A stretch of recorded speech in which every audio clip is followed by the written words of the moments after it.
ही का तमाम ये संबोधिमाल है, कैसा ही रंगो रूप है, पैसा ही माल है।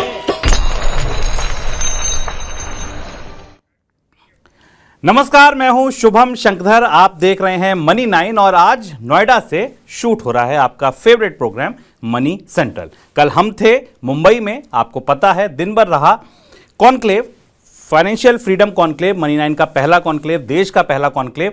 क्या कुछ हुआ उस कॉन्क्लेव में, क्या कुछ मंथन से अमृत निकल कर आया, जो जानना आपके लिए जरूरी है, ये सब कुछ हम आपको बताएंगे इस शो के अंत में। लेकिन आज शो में कौन सी बड़ी खबरें हैं, उन खबरों के विश्लेषण के लिए मेरे साथ स्टूडियो में मनी 9 के एडिटर अंशुमान तिवारी जी जुड़ गए हैं। सर, बहुत स्वागत है आपका।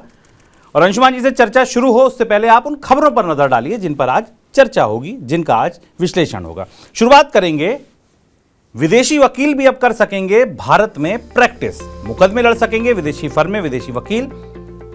क्या होगा इसका असर, ये समझेंगे। आने लगे तरक्की घटने के अनुमान, जीडीपी ग्रोथ के अनुमान आने लगे हैं और ये बताया जा रहा है कि अगले साल तरक्की कम रहेगी। क्यों रहेगी जानेंगे। नई मुसीबत में पतंजलि, कच्चे तेल में तेज गिरावट की क्या है वजह, किस संकट में फंसा क्रेडिट स्विस और ईरान में निवेश को तैयार हुआ सऊदी। आपको याद होगा अभी 2-3 दिन पहले मनी सेंट्रल में हमने आपको बताया था कि चीन ने अहम भूमिका निभाई सऊदी और ईरान को पास लाने में। और ये देखिए, दोस्ती देखते देखते इतनी गहरी हो गई कि दूतावास खुलने के बाद अब निवेश की बात भी शुरू हो गई। क्या मतलब है इसका, क्यों तैयार हुआ सऊदी, क्या निवेश कर सकता है सऊदी, इस पर भी बातचीत करेंगे। शुरुआत विदेशी वकीलों की खबर के साथ। अब विदेशी वकील और विदेशी लॉ कंपनियां भारत की कोर्ट्स में केस लड़ सकेंगी। भारतीय बार काउंसिल ने इसकी अनुमति दे दी है। हालांकि लंबे समय तक बार काउंसिल की तरफ से इस मामले पर मनाही की जाती थी, लेकिन अब बार काउंसिल ने इसकी अनुमति दे दी है। सोमवार को इस सिलसिले में अधिसूचना जारी हुई है। सर, किन शर्तों के तहत दी गई है मंजूरी और इसका क्या असर होगा, ये सवाल। शुभम, भारत के कानूनी क्षेत्र में ये सबसे बड़ा बदलाव होने जा रहा है और ये एक ऐसा दरवाजा था जिसे भारत के वकीलों ने, भारत के लॉ विशेषज्ञों ने लंबे समय से बंद करके रखा था। इस उदारीकरण का विरोध काफ़ी समय से चल रहा था। इस विरोध की स्थिति यहाँ तक थी कि सुप्रीम कोर्ट ने 5 साल पहले इस बात की अनुमति दी थी अपने एक फैसले में कि भारत में विदेशी लॉ फर्म्स को और विदेशी वकीलों को काम करने की इजाज़त दी जाए, अस्थायी तौर पर, टेम्परेरी आधार पर। लेकिन इसके बाद भी बार काउंसिल, जो कि वकीलों की प्रमुख संस्था है, जो रेगुलेटर भी है भारत में वकीलों की, उसने इसे रोक रखा था और इसका विरोध कर रहे थे। लेकिन अब जाकर यह बड़ा बदलाव आया है जिसे माना जा रहा है कि इससे भारत के लीगल स्पेस में एक बड़ा फेरबदल होगा। और ये वो आखिरी गढ़ था सर्विसेज के सेक्टर में, सेवाओं के क्षेत्र में, जिसके उदारीकरण को लेकर काफी प्रतिरोध और काफी विरोध रहा था। लेकिन इस बदलाव में कुछ शर्तें हैं, महत्वपूर्ण शर्तें हैं। विदेशी फर्म्स को भारत में, विदेशी लॉ फर्म्स को भारत में काम करने की इजाज़त दी गई है। वो फर्में जो पूरे दुनिया में काम करती हैं, इंटरनेशनल कोर्ट्स के लिए काम करती हैं, वो भारत में अपने ऑफिस बना सकेंगी। यहाँ पर भारत में अपने क्लाइंट्स को विभिन्न तरीके की सेवाएं, सलाहकार सेवाएं दे सकेंगी। लेकिन विदेशी वकील भारतीय अदालतों के सामने ज़िरह नहीं कर सकेंगे, भारतीय अदालतों के सामने खड़े होकर बहस नहीं कर सकेंगे। उन्हें केवल रेगुलेटरी अथॉरिटी, इसी के साथ रेगुलेटरी अथॉरिटीज़ के सामने भी, जो विभिन्न ट्रिब्यूनल है, उनके सामने भी जाने की छूट नहीं होगी।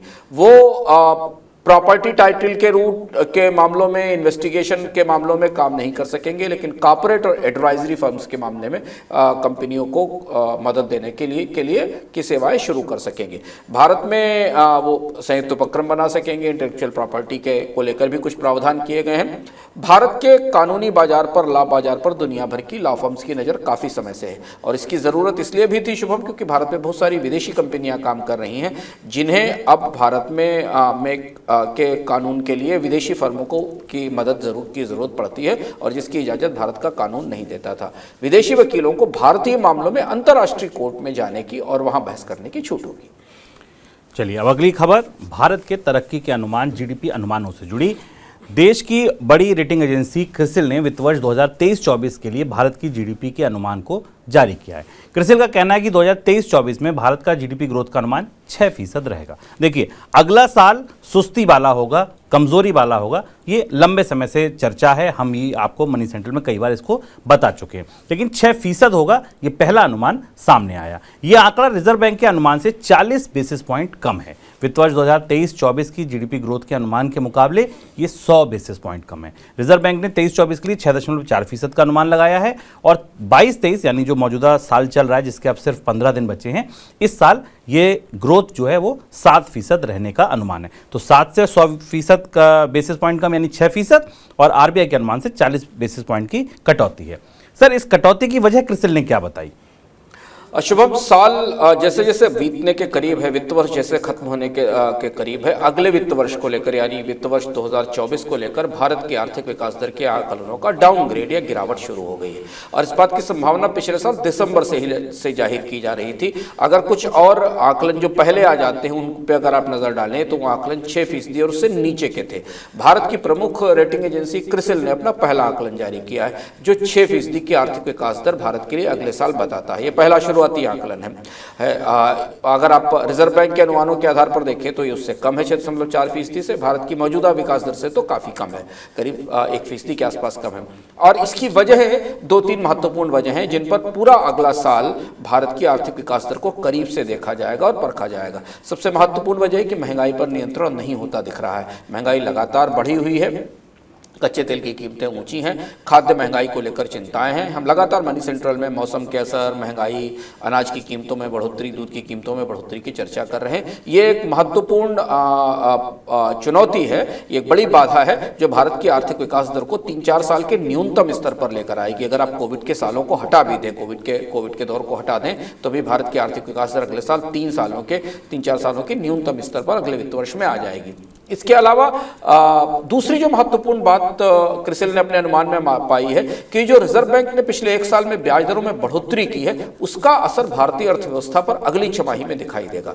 असर कुछ हद तक दिखने भी लगा है। अगर आप ताजे आंकड़े देखें तो भारत में होम लोन की डिमांड गिरी है, क्रेडिट के ऑफटेक जो शुरुआत में बेहतर थे गिरना शुरू हो गए हैं।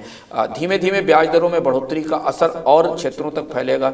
ब्याज दरों में बढ़ोतरी अभी रुकने की गुंजाइश नहीं है क्योंकि महंगाई को देखते हुए रिजर्व बैंक फिलहाल कोई बड़ा जोखिम नहीं लेगा। तो महंगाई और महंगा कर्ज, ये दो ऐसी चीजें हैं जो भारत की आर्थिक विकास दर को अगले साल कमजोर और दबाव में रखेंगी। मांग के मोर्चे से बहुत अच्छी खबरें पिछले साल भी नहीं आई थी। पिछले साल की 2 तिमाहियों को छोड़ दिया जाए तो बाद की जो तिमाही है, जिसका आंकड़ा एक का हमारे पास आ चुका और एक का आएगा, दोनों में मांग और खपत को लेकर तस्वीर बहुत अच्छी नहीं थी।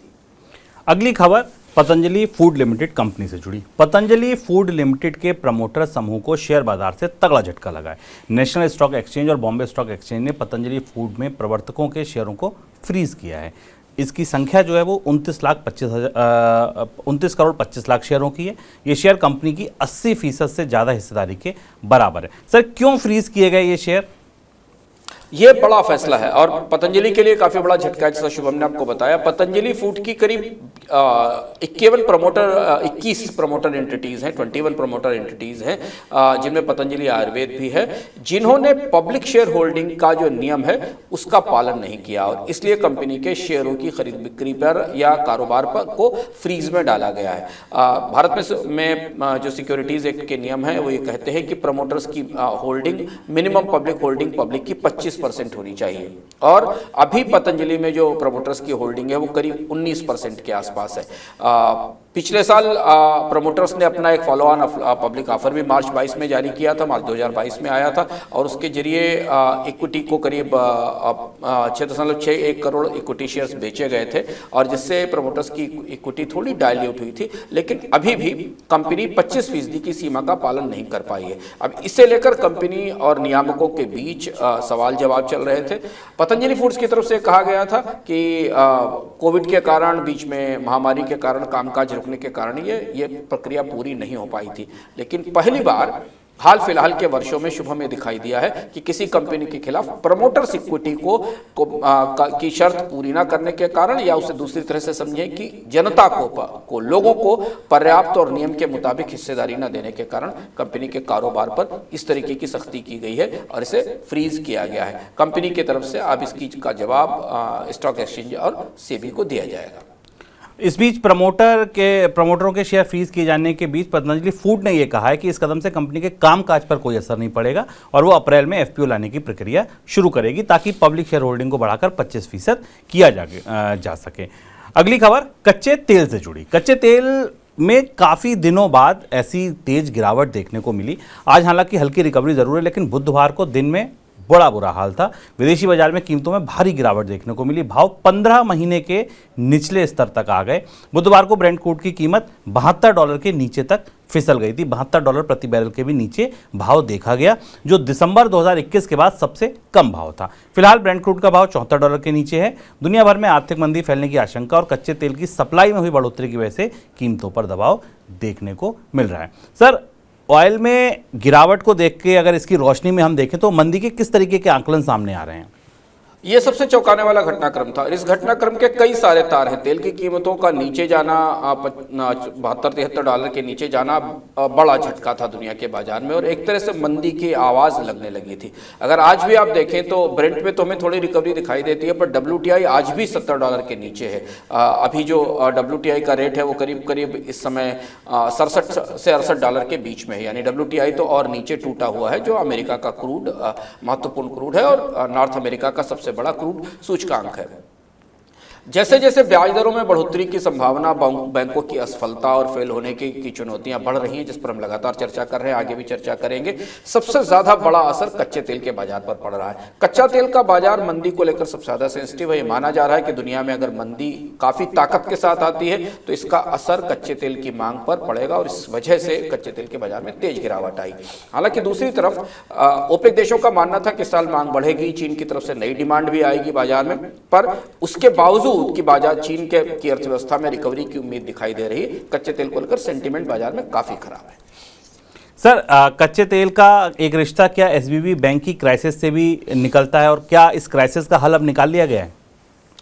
एसवीबी बैंक के बाद अमेरिका के पूरे बैंकिंग उद्योग में जबरदस्त उथल पुथल मची है। 2-3 चीजें जो मंदी की संभावनाओं की दृष्टि से देखी जा रही हैं। एसवीबी बैंक की क्राइसिस को लेकर अमेरिका के नियामक तेजी से आगे आए, उन्होंने बैंक के डिपॉजिटर्स को गारंटी दी, लेकिन इस बीच एसवीबी बैंक की क्राइसिस को लेकर जो बाकी जानकारियां सामने आना शुरू हुई वो ज्यादा चौंकाने वाली थी। रेटिंग एजेंसियों की तरफ से जो डाउनग्रेड शुरू किए गए हैं, जो बाकी बैंकों के डाउनग्रेड के लिए उन्हें वॉच लिस्ट में डाला गया, वो चेतावनियां ज्यादा महत्वपूर्ण थी बाजार के लिए और बाजार में से लेकर काफी बेचैनी एसवीबी बेचैनी है। एसवीबी बैंक को लेकर एक महत्वपूर्ण बात है कि कैसे बैंक अमेरिका में या दुनिया में काम करते हैं और कैसे बैंकों के प्रवर्तक चीजों की अनदेखी करते हैं, ये खबरें निकलकर अब सामने आ रही हैं। ऐसी चर्चा है कि मूडीज ने एसवीबी बैंक के प्रवर्तकों को 3-4 दिन पहले बताया था कि बॉन्ड में उनको काफी नुकसान हो रहा है और उसके बाद उन्हें अपनी व्यवस्थाएं ठीक करनी चाहिए, लेकिन वो चीजें कहीं ना कहीं बोर्ड के भीतर रहीं और उसके बाद अचानक एसवीबी बैंक के स्टॉक्स में तेज गिरावट शुरू हुई। फिलहाल ऐसा लगता है कि अमेरिका के फेडरल रिजर्व ने और फेडरल डिपॉजिट इंश्योरेंस कॉर्पोरेशन ने इन 2-3 बैंकों में सिग्नेचर बैंक और एसवीबी बैंक में समस्या के समाधान की कोशिश कर ली है, लेकिन इसे कोई नहीं रोक सकता शुभम कि इन बैंकों में जब भी कारोबार शुरू होगा डिपॉजिटर्स इससे अपना पैसा निकालना शुरू करेंगे। बैंकों की चुनौती का, बैंकों की समस्या का ये पुराना तरीका है कि रेगुलेटर कितनी भी कोशिश करने पर बैंकों को सस्टेन करा पाना, चला पाना मुश्किल होता है, क्योंकि लोग डिपॉजिटर्स उससे पैसा निकालना शुरू करते हैं। तो फिलहाल अमेरिका के नियामक इस कंटेजियन को, इसे फैलने से रोकने की कोशिश कर रहे हैं, लेकिन मंदी की संभावनाएं इससे और ज्यादा बढ़ती जा रही हैं और दुविधा इस बात को लेकर है कि फेडरल रिजर्व इस क्राइसिस की रोशनी में ब्याज दरों में बढ़ोतरी को लेकर क्या करेगा। इस बीच अमेरिका का बैंकिंग संकट दुनिया भर के स्टार्टअप के लिए भी चुनौती बन गया और ज़्यादा बड़ी चुनौती उन स्टार्टअप के निवेशकों के लिए है।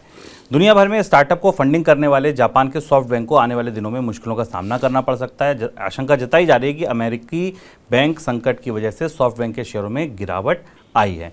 सॉफ्टबैंक का शेयर 8% तक टूटता हुआ देखा गया। सर, ऐसा क्यों हुआ?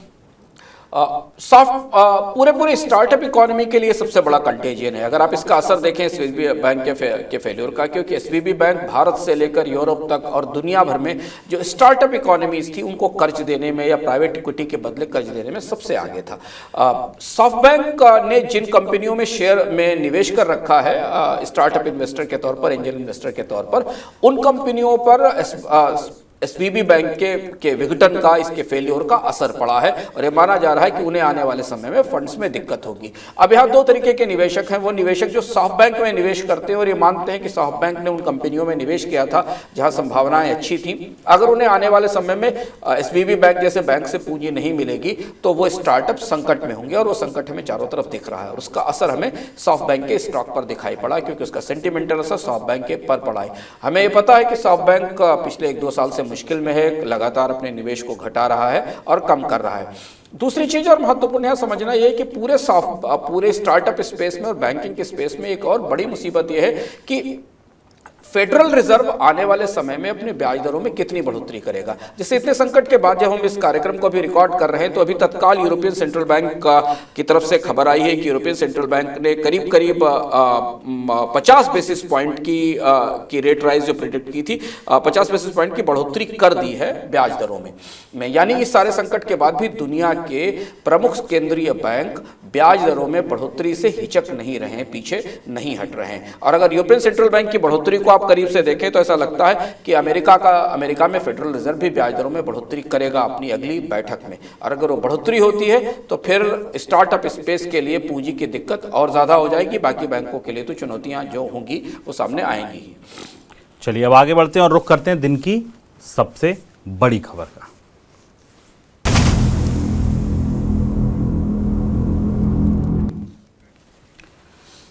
स्विस बैंक में संकट है, इसकी आशंका, इसकी संभावना, इसके संकेत पूरे साल से लगातार मिल रहे थे। अगर आपने देखा हो तो समय समय पर हमने मनी सेंट्रल में भी क्रेडिट स्विस का जब नतीजा आता था, जब उसका घाटा बढ़ता था, तब आपको बताया था। ये पूरी लुका छुपी लगभग 1 साल से चल रही थी, लेकिन बुधवार का दिन दरअसल उस लुका छुपी में धप्पा मारने वाला दिन था। हुआ यह कि क्रेडिट स्विस के शेयर में 24% की भारी गिरावट देखने को मिली।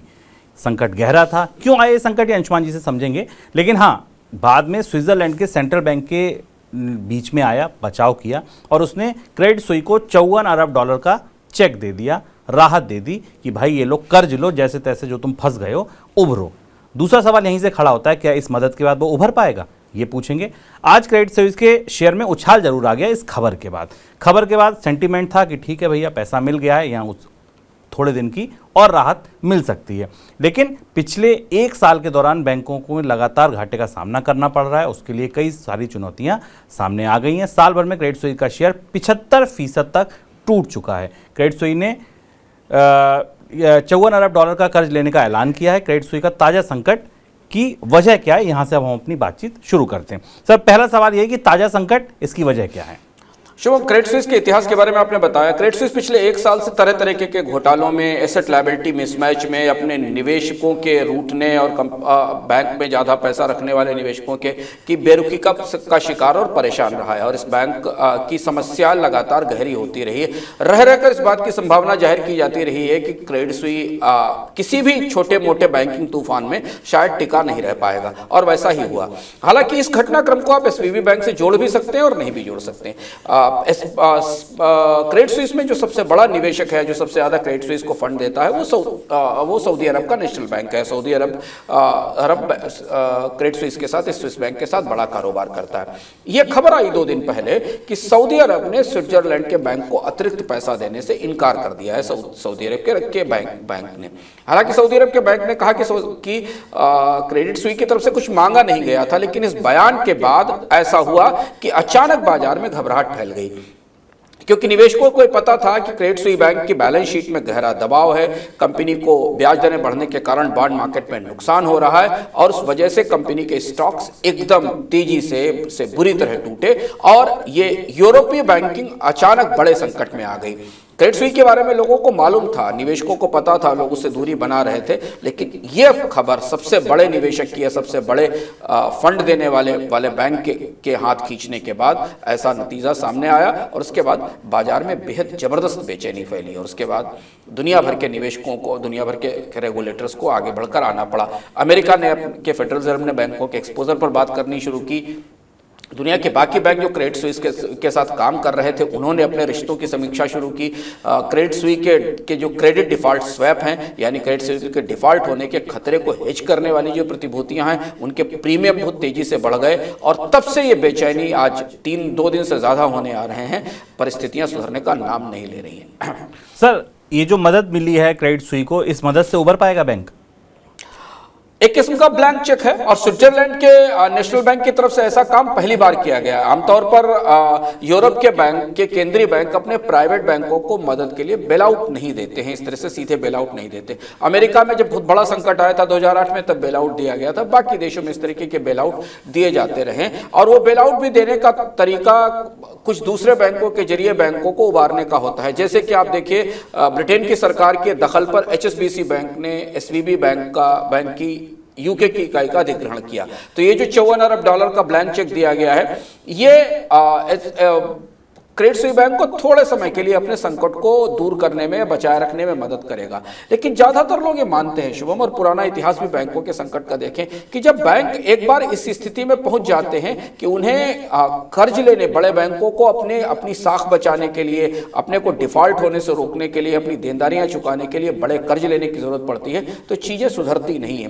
बेयर स्टर्न्स में हमने देखा था 2008 में कि उसने JP मॉर्गन से पैसा लिया और फिर उसके बाद वो संकट बढ़ता चला गया। इस बात पर निर्भर करेगा क्रेडिट स्विस बैंक का भविष्य कि बैंक अपना पुनर्गठन कैसे करता है। इसका जो इन्वेस्टमेंट बैंकिंग डिवीजन है क्रेडिट स्विस का, वो गहरे संकट में है, उसे अलग करने की बात चल रही है। उसे अलग करने के बाद कितने लोग इन्वेस्टमेंट बैंकर के तौर पर क्रेडिट स्विस पर भरोसा कर पाएंगे और निवेश के लिए पैसा देंगे, इस बात पर निर्भर करेगा। और दूसरा, जो wealth management services Credit Suisse चलाता है, क्योंकि स्विट्जरलैंड के बैंक वेल्थ मैनेजमेंट सर्विसेज में सबसे आगे हैं। क्रेडिट स्विस का ये मुख्य कारोबार है, इन्वेस्टमेंट बैंकिंग और वेल्थ मैनेजमेंट। वेल्थ मैनेजमेंट सेवाएं वो कितनी तेजी से चला पाएगा और दुनिया के कौन से बड़े वेल्थ मैनेजर्स पर भरोसा करेंगे। हमें ध्यान रखना होगा कि ये संकट दुनिया के एक बड़े वेल्थ इन्वेस्टर की तरफ के बयान की वजह से ही आया, जो वेल्थ मैनेजमेंट सर्विसेज के लिए शायद क्रेडिट स्विस का इस्तेमाल करता था। ये दोनों चीजें जब तक नहीं होंगी, ये तात्कालिक तौर पर मदद केवल यूरोपीय बाजार में घबराहट रोकने के लिए तो काम आ सकती है स्विस की, लेकिन क्रेडिट स्विस कितने लंबे समय तक खड़ा रहेगा मौजूदा परिस्थिति में, इसका पुनर्गठन होगा, इसे बदलना पड़ेगा, ये बाद में पता चलेगा। पर बैंक जब ऐसी स्थिति में फंसते हैं तो बड़ी गहरी खरोंचों के बाद ही उबर कर बाहर आ पाते हैं। सर, चलिए, खरोचें तो ठीक हैं, लेकिन बैंक नाम होता है भरोसे का, ट्रस्ट का, वो भरोसा दोबारा लौट पाएगा वापस क्रेडिट स्विस में? मुश्किल दिख रहा है अभी की परिस्थितियों में। अगर आप देखिए कि सारी कोशिशों के बाद भी बाजार में, हालांकि बाजार में तात्कालिक तौर पर थोड़ा स्टॉक्स की कीमत में बढ़ोतरी हुई, लेकिन जैसे BNP पारिबा को देखिए, जो बैंक था उसने Swiss bank, Credit Suisse bank से अपने कारोबार को सीमित करना शुरू कर दिया। बैंक की बैलेंस शीट सबके सामने खुली हुई है, स्टॉक की कीमत गिर रही है लगातार पिछले 1 साल से, सबको पता है। और अब जब बेल आउट की स्थिति में बैंक पहुंच जाता है, और खासतौर से इतना बड़ा बैंक पहुंच जाता है, तो उसे अपनी साख को वापस लाने में लंबी मेहनत करनी पड़ती है। साल भर से क्रेडिट स्विस बैंक के प्रमोटर्स और उसके डायरेक्टर्स निवेशकों को समझाने की कोशिश कर रहे हैं कि बैंक बेहतर स्थिति में है, लेकिन निवेशकों का भरोसा नहीं बन पा रहा है। दुनिया भर के रेगुलेटर्स की और बैंकर्स की फिंगर्स क्रॉस्ड हैं क्रेडिट स्विस बैंक के भविष्य को लेकर। क्रेडिट स्विस बैंक का लड़खड़ाना ही अपने आप में यूरोप के बैंकिंग उद्योग के लिए बहुत बड़ी घटना है, और अगर ये और गहरे संकट में फंसता है तो फिर ये एक किस्म से बड़ा तूफान होगा, जैसा हो सकता है वैसा तूफान हो जैसा हमने 2008 के बैंकिंग संकट के दौरान देखा था। हालांकि 2008 के बैंकिंग संकट से काफी नसीहतें ली हैं दुनिया के रेगुलेटर्स ने, और इसलिए हम देख रहे हैं कि अचानक 24 घंटे के अंदर, 48 घंटे के अंदर हमने दुनिया के 3 बैंकिंग रेगुलेटर्स की तरफ से एकदम बहुत तेजी से संकट मोचन की और ट्रबल शूटिंग की कोशिश शुरू की गई। हमने देखा FDIC ने, जो अमेरिका का डिपॉजिट इंश्योरेंस कॉर्पोरेशन है, फेडरल डिपॉजिट इंश्योरेंस कॉर्पोरेशन, उसने सीधी मदद दी। फेडरल रिजर्व ने बैंकों को डिपॉजिटरों का पैसा चुकाने के लिए स्पेशल लोन फैसिलिटी शुरू की। ब्रिटेन में HSBC बैंक से टेक ओवर कराया सरकार ने दखल देकर, और यहाँ स्विस नेशनल बैंक ने $54 बिलियन की सहायता दी। ये कोशिशें तात्कालिक तौर पर भरोसा बनाए रखने के लिए हैं, लेकिन बैंकों में भरोसा एक बार लड़खड़ाता है शुभम, तो हमें पता है कि वापस आने में लंबा समय लगता है। चलिए अब एक और बड़ी खबर, ईरान और सऊदी अरब के बीच समान हो रहे रिश्तों की वजह से दोनों देश अब एक दूसरे में निवेश बढ़ा सकते हैं। सऊदी अरब के वित्त मंत्री ने कहा है कि उनकी सरकार की तरफ से ईरान में निवेश तेजी से बढ़ाया जाएगा। हाल ही में ईरान और सऊदी अरब ने एक दूसरे के यहाँ अपना दूतावास नए सिरे से खोलने का फैसला लिया है। दोनों देशों को करीब लाने में चीन ने बड़ी अहम भूमिका निभाई है, ये हमने आपको बताया था। सर, सऊदी अचानक क्या करने जा रहा है, किस तरीके का निवेश करने जा रहा है? दुनिया के कूटनीतिक विवाद पर यह एक और बहुत बड़ा घटनाक्रम है जो सऊदी अरब और ईरान के रिश्तों के बेहतर होने के बाद शुरू हो रहा है। रिश्ते होने तक तो बात ठीक थी, चीन की अगुवाई में, चीन की मध्यस्थता में इस समझौते को किया गया, लेकिन सऊदी अरब के फाइनेंस मिनिस्टर मोहम्मद अल ज़ादान ने बुधवार को एक प्राइवेट इन्वेस्टमेंट फोरम में बड़ी घोषणा कर दी और उस घोषणा का असर हमें पूरी दुनिया के डिप्लोमेटिक गलियारों में और वित्तीय बाजारों के गलियारों में दिखाई दिया। सऊदी अरब के वित्त मंत्री ने कहा कि वो ईरान में बहुत जल्दी ही निवेश करने जा रहे हैं। हमें ध्यान रखना होगा कि सऊदी अरब ईरान में निवेश करने की घोषणा करने का मतलब है कि एक ऐसे देश में निवेश करना जिसके ऊपर बहुत सख्त प्रतिबंध लगे हुए हैं, पाबंदियां लगी हुई, जिसे अपना खुलकर कारोबार करने की भी छूट नहीं है। ईरान को यूरोप और अमेरिका ने सख्त पाबंदियां लगा रखी हैं। सऊदी अरब ने यह कहकर कि ईरान में उसकी कंपनियां निवेश शुरू करेंगी, दरअसल एक पूरे नए तरीके के ध्रुवीकरण का संकेत दे दिया है। यानी सऊदी अरब प्रतिबंधों को डिफाई करने में, प्रतिबंधों का उल्लंघन करने में ईरान को खुलकर मदद देने को तैयार है। और यहाँ से वो धुरी जिसकी बात हम लगातार मनी सेंट्रल में करते रहे कि जो चीन और अरब की, ईरान और चीन अरब की जो धुरी बन रही है वो धुरी और मजबूत होती दिखाई दे रही है। चीन तो प्रतिबंधों के बावजूद भी ईरान से कारोबार करता है, ट्रेड करता है, पर सऊदी अरब के पास काफ़ी वेल्थ है ऑयल की। सऊदी अरब के वेल्थ फंड्स के पास काफ़ी पैसा है। सऊदी अरब की कंपनियां, अरामको दुनिया की सबसे बड़ी तेल कंपनियां हैं, नई तेल कंपनियां भी आ रही हैं। और अगर ये उद्योग या सऊदी अरब का पैसा ईरान में निवेश के लिए जाता है तो अंतर्राष्ट्रीय कूटनीति के बिसात पर बड़े फेरबदल होंगे। इस पर अमेरिका और यूरोप की प्रतिक्रिया का इंतजार बहुत बेसब्री से किया जा रहा है कि सऊदी अरब और ईरान के रिश्ते पर अमेरिका किस तरह से और खासतौर से निवेश शुरू होने पर अमेरिका और यूरोप किस तरीके की प्रतिक्रिया देते हैं। चलिए अब आगे बढ़ते हैं और कुछ खबरें देख लेते हैं मनी सेंट्रल झटपट में।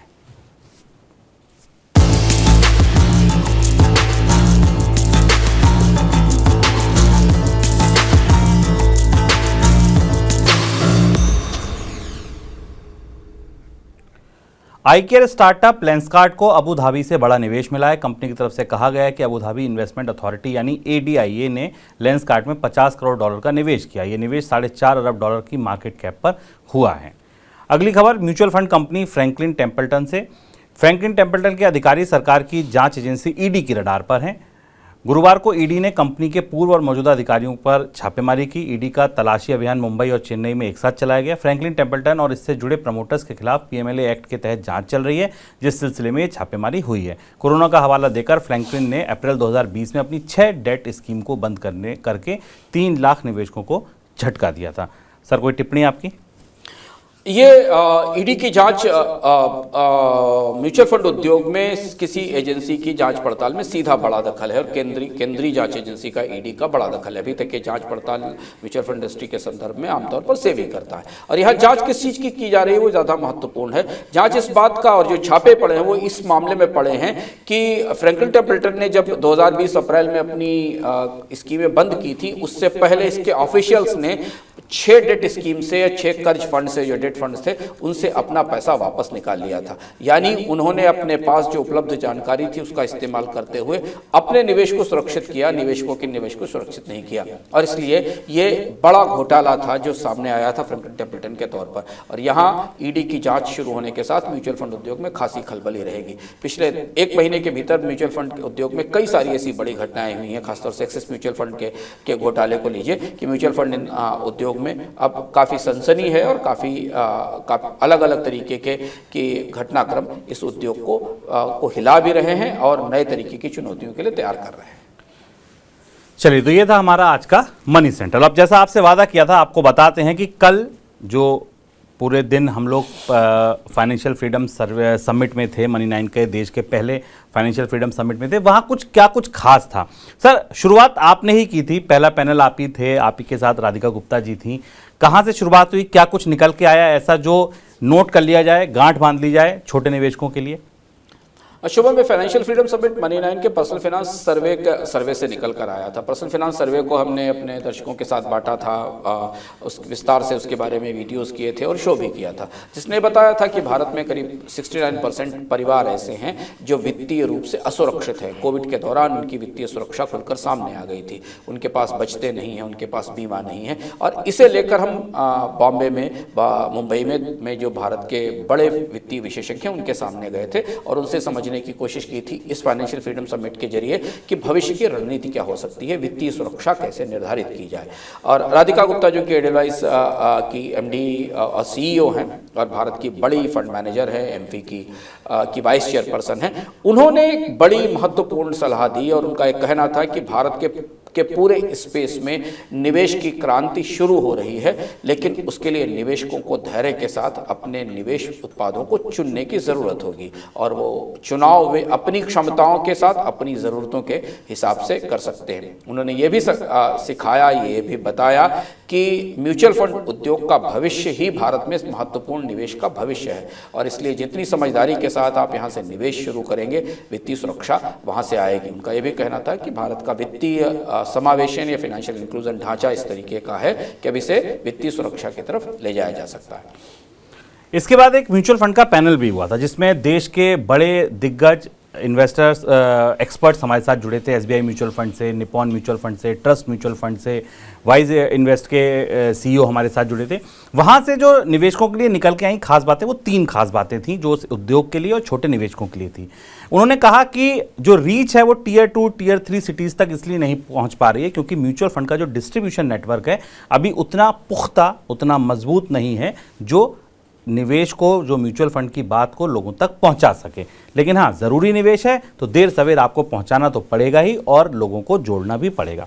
दूसरी बड़ी बात निकल के आई कि एक कॉमन एरर जो, क्योंकि एसबीआई के नेशनल सेल्स हेड थे, रिटेल चेन को जो देखते थे, रिटेल निवेश को जो देखते थे, उन्होंने कहा कि आमतौर पर भारत के निवेशकों के साथ एक बड़ी दिक्कत जो आ रही है सामने, वो ये आ रही है कि म्यूचुअल फंड लंबी अवधि का निवेश माना जाता है। कल नीलेश शाह जी हमारे साथ जुड़े थे, अंशुमान जी ने उनके साथ पैनल किया था, वहाँ से क्या कुछ निकला वो आपको बताएंगे। लेकिन हाँ, उन्होंने भी कई उपमाएं दी कि हाँ लंबे समय का निवेश है, वीरबल की खिचड़ी बताया, लगे रहो मुन्ना भाई बताया, उन्होंने कहा कि लंबे समय का निवेश है। लेकिन वहाँ पर शर्मा जी का ये कहना था जो एसबीआई म्यूचुअल फंड से थे कि रिटेल निवेशकों के साथ ये दिक्कत है कि आते तो लंबी अवधि के लिए, लेकिन हर रोज़ फिर अपनी एनएवी चेक करने लगते हैं, हर महीने अपनी एनएवी चेक करने लगते हैं, परेशान होते हैं और अपने निवेश को तोड़ देते हैं। तीसरी अहम बात ये निकल के आई कि डेट के लिए अभी अच्छे दिन चल रहे हैं, आपके पोर्टफोलियो में डेट का एक हिस्सा होना चाहिए। ये हम आपको कई प्रोग्राम में कई माध्यमों से बता चुके हैं।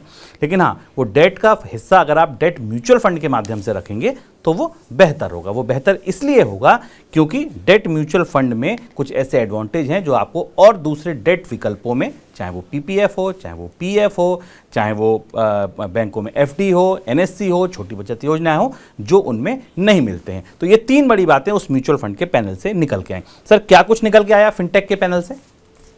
फिनटेक के पैनल, 2 पैनल और थे, फिनटेक का और इंश्योरेंस का। फिनटेक के पैनल में देश के सबसे प्रमुख फिनटेक कंपनियों के प्रमुख थे और उन्होंने ये कहा कि भारत में डेटा का इस्तेमाल बढ़ने के साथ, फिनटेक का इस्तेमाल बढ़ने के साथ जोखिम और खतरे भी बढ़ रहे हैं और इसके लिए लोगों को खुद जागरूक रहने की ज़रूरत है। हम मनी 9 पर लगातार जागते रहो शो लेकर आते हैं जिसमें आपको बताते हैं कि आप अपने आप को कैसे फिनटेक के इस्तेमाल से तो जोड़ें पर फ्रॉड से सावधान रहें। दूसरा, सारे लोगों का मानना था कि भारत में फिनटेक का पूरा कानूनी स्पेस अभी तैयार हो रहा है, बन रहा है। भारत के रेगुलेटर्स का भी तजुर्बा इसके साथ आ रहा है, कंपनियों का भी तजुर्बा आ रहा है। ये उथल पुथल कुछ लंबे समय तक रहेगी, लेकिन भारत में वित्तीय सिक्योरिटी के लिए, फाइनेंशियल सिक्योरिटी के लिए फिनटेक ही सबसे बड़ा आधार है जिसके जरिए ज़्यादातर लोगों तक पहुंचा जा सकता है। कई अर्थशास्त्री भी हमारे साथ थे, एक्सिस बैंक के अर्थशास्त्री थे, बंधन बैंक के अर्थशास्त्री थे, अतुल जोशी जी बड़े नामी ग्रामी, बड़े जाने माने अर्थशास्त्री, ये लोग हमारे साथ थे। अर्थशास्त्रियों ने 2 बातें बड़ी इंपॉर्टेंट कही जो मैं आपको बताना चाहूँगा। उनका ये कहना था कि अब सरकारी बॉन्ड में भी निवेश किया जा सकता है केवल 5,000 रुपये से।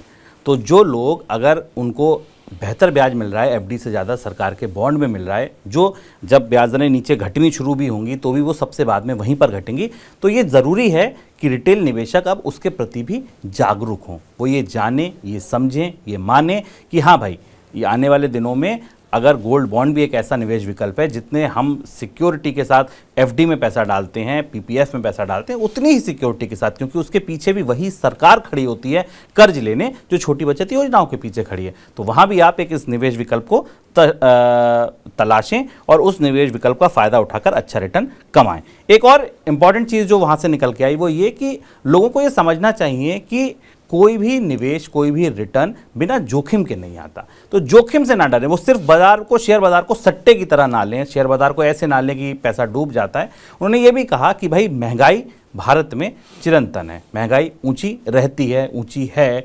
अब ठीक है, अभी ये समय ऐसा है कि एफडी की ब्याज दर महंगाई को मात दे रही, लेकिन ये लंबे समय तक नहीं रह पाएगा। तब क्या होगा? तब आपको ऐसे निवेश विकल्पों पर ही जाना होगा जहां पे जोखिम तो हो, लेकिन वो जोखिम सीमित हो, वो जोखिम लंबी अवधि में ऐसा हो कि आपके रिटर्न को बेहतर कर सके। लेकिन जोखिम की बात को सर बहुत अच्छे तरीके से नीलेश शाह जी ने भी समझाया था। क्या कहा था उन्होंने? शुभम, दो और महत्वपूर्ण सत्र थे। नीलेश शाह जो भारत के निवेश गुरु हैं, कोटक म्यूचुअल फंड के एमडी हैं, उन्होंने काफ़ी विस्तार से छोटे निवेशकों के जो सवाल हैं, जो सवाल हमारे पास मनी 9 में आते हैं और जिन्हें हम लेकर उनके पास गए थे, उन्होंने दो महत्वपूर्ण बातें कही। एक तो उन्होंने ये कहा कि ये लंबे दौर का निवेश है, म्यूचुअल फंड में जल्दबाजी ना करें, धीमे धीमे लंबे समय तक इस खिचड़ी को पकने दें। हम भी उद्योग के तौर पर बहुत लंबे समय के लिए निवेश करते हैं इसमें। म्यूचुअल फंड उद्योग रोज का उद्योग नहीं है, हमें साख बनाने में लंबा समय लगता है। और उन्होंने कहा कि इस उद्योग में उन्हीं के पास निवेश आता है जिनके पास निवेश को मैनेज करने की साख होती है। और धीमे धीमे भारत का म्यूचुअल फंड उद्योग इस स्थिति में पहुंच रहा है कि लंबे समय में उसने लोगों को बाजार में महंगाई को बीट करने वाला रिटर्न दिया है। लेकिन फिर उन्होंने दोबारा यह कहा कि लंबे समय का रिटर्न है और यह निवेश आप लंबे समय के लिए करते, जितनी जल्दी शुरू करेंगे, जितने लंबे समय तक करेंगे म्यूचुअल फंड में, उतना बेहतर रिटर्न मिलने की गुंजाइश दिखाई देगी। एक और बात उन्होंने कही जो महत्वपूर्ण बात है निवेशकों की दृष्टि से, उन्होंने ये भी कहा कि फ्यूचर्स ट्रेडिंग और ऑप्शन ट्रेडिंग छोटे निवेशकों के फ्यूचर के लिए सबसे ज्यादा खतरनाक है। यानी उनका कहना था कि वायदा बाजार में सट्टेबाजी करना और फ्यूचर्स ट्रेडिंग में हाथ डालना हमेशा खतरनाक साबित हो सकता है। आप निवेशक की तरह निवेश करें, आप बेहतर ढंग से समझदारी के साथ निवेश करें। तीसरी और महत्वपूर्ण बात उन्होंने कही कि आपके म्यूचुअल फंड पोर्टफोलियो को इंडिया के क्रिकेट टीम की तरह होना चाहिए, जिसमें अलग अलग समय पर परफॉर्म करने वाले खिलाड़ी मौजूद हों, जो अलग अलग मौसम के हिसाब से, अलग अलग पिच के मिजाज के हिसाब से, अलग अलग तरीके के बॉलर्स के सामने परफॉर्म कर सकें। आपका म्यूचुअल फंड का पोर्टफोलियो इतना व्यापक होना चाहिए कि आप हमेशा बाजार में जो उतार चढ़ाव और जोखिम है उनके मैच में विजेता बनकर बाहर निकले। तो ये थी ग्लिम्स, ये थी झलकियाँ, ये थी वो बातें जो कल समिट से निकल के आई। लेकिन हाँ, अगर आप ये पूरा समिट देखना चाहते हैं, हर पैनल को बहुत डिटेल से जानना समझना चाहते हैं, हर एक्सपर्ट की बात को समझना जानना चाहते हैं, तो आप मनी 9 के यूट्यूब चैनल पर जा सकते हैं। पूरी एक प्लेलिस्ट है मनी 9 समिट नाम से, सुबह से लेकर रात तक जितने एक्सपर्ट जुड़े थे, उन्होंने जो भी बातें कही थी, वहाँ सब करीने से सजी हुई हैं, पिरोई हुई हैं। आपका इंतज़ार है, आप जाइए और उन सब बातों को जानिए, समझिए।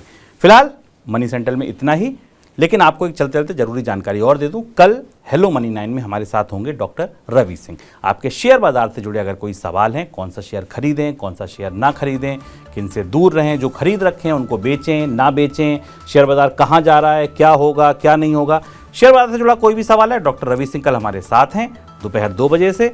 9311211874 पर अपना सवाल भेजिए और पूछिए रवि सिंह से अपने सवाल का जवाब। फिलहाल दीजिए इजाजत, आप बने रहिए मनी 9 के साथ। नमस्कार।